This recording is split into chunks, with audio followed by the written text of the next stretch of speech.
Hi, welcome back. We're in the fourth in a series. We are climbing the Reiki tree from its roots, self-love, self-care. We are climbing it into living by principles and protocols, self-governing ourselves as sovereign.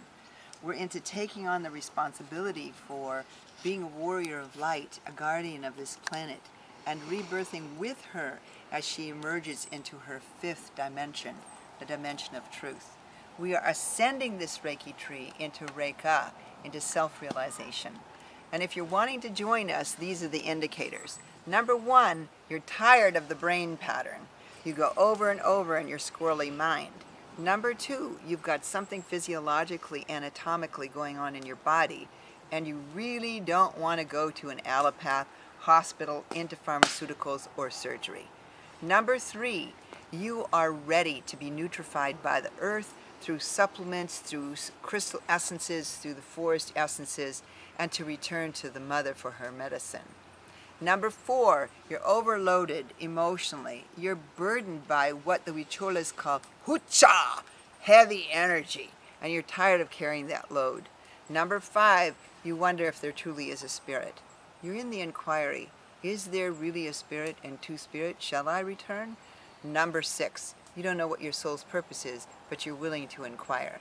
If you're in any of those six predispositions, you are ready for us. You're our ideal client, you are our perspective, you are our student, and you potentially could be a helper as a dedicación is, a helper in the apprenticeship and the training in shamanism in Co-Create Avatars International. So just ask yourself, how do you make a decision? Do you have a strong yes? Do you have a strong no? Do you have a central channel? Are you aware of energy through your breath moving up and down your body? In this fourth sequence, we're going to work with Dedi with permission, with respect. Always ask permission and respect to work with Dedi kinesiologically. We're going to work in something called Transformational Kinesiology. Are you up for that? Perfect. So what you want first and foremost is to hear your own yes. But we're going to test him for a yes or a no. Because you, like Dedi, may have this incontrovertible way or pattern of breathing in the upper part of your body or your head rather than breathing down here in your personal power and having a strong foundation. So while you were taking a break between the third and this fourth sequence, Dedi and I were really working it.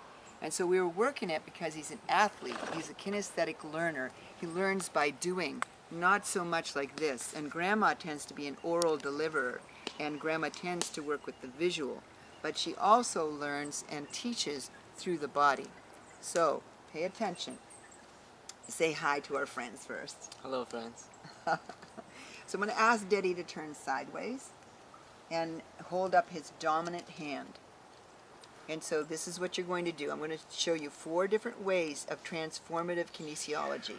Transform means I'm going to take you from a base of fear, frozen emotion, and I'm going to take you into more and more light and ultimately love. And that's the intention of this work.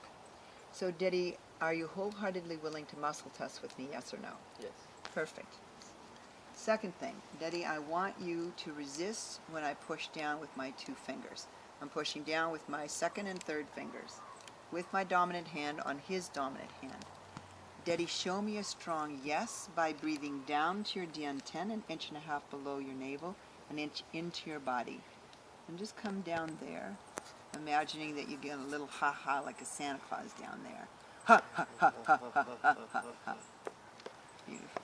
So I want my clients and students to come down here. Now I've got more of his energy and his frequency down here. So Dedi, show me a strong yes by resisting, as though your life depended on it. Resist.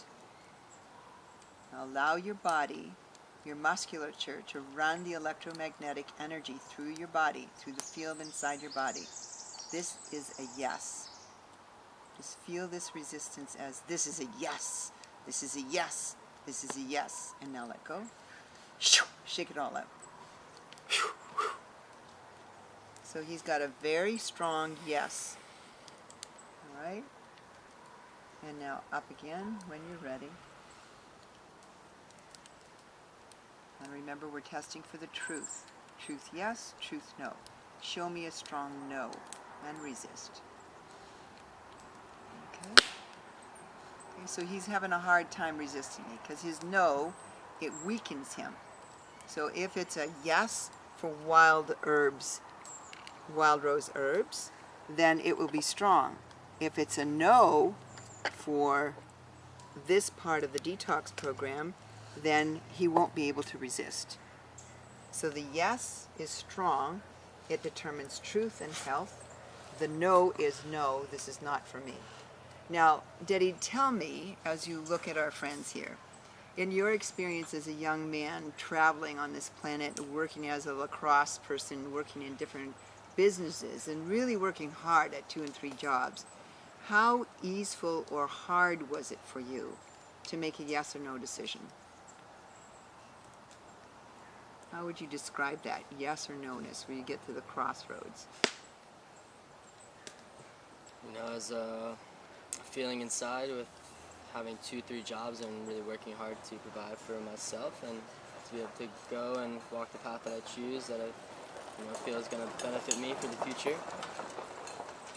Having to really decipher between yes and no and what's really good for me, and having to have a strong mental choice and monetarily based a lot of times. So I'm kind of turning this off a little bit. So there was some confusion. Some confusion. Okay. So we've been working with something here in Port Hardy, the northern part of islands called Vancouver Island in the Northwest Pacific. We've been working with a specific I Ching or a genomic code. And our intention is, instead of this sphere of spirit being so small and the sphere of materialism or money-based or food-based being so big, we want to come back to the universal, which would look like a symbol of infinity, where the above is equivalent to the below. And so many of our young people coming to us as clients and students have the same issue. So they have this, I want to shut this off because I don't know what to do with this. It's materialism, so I'll reject money. It's mama wound, and I'll reject mama wound, or I'll overcompensate for that and I'll take care of mama. And what happens is that we don't realize that it's an iconography.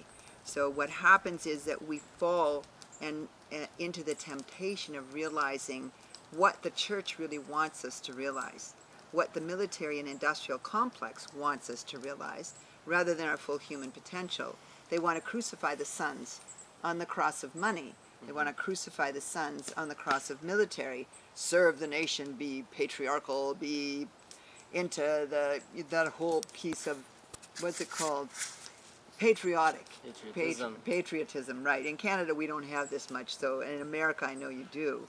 And then we want to fall prey to pharmaceuticals, to big agribusiness, and Dedi, tell us a little bit about your journey with pharmaceuticals.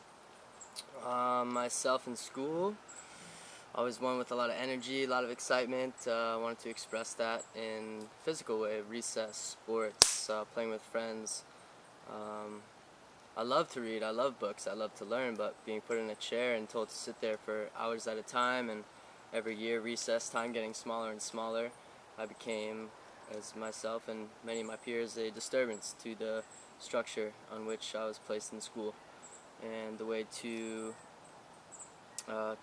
for the school system to have me be less of a problem and for me to do better on standardized tests and to fit into the current paradigm.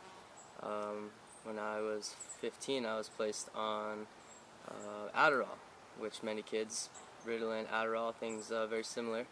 So for me, I was numbed out and placed into the books and to be able to fit this structure.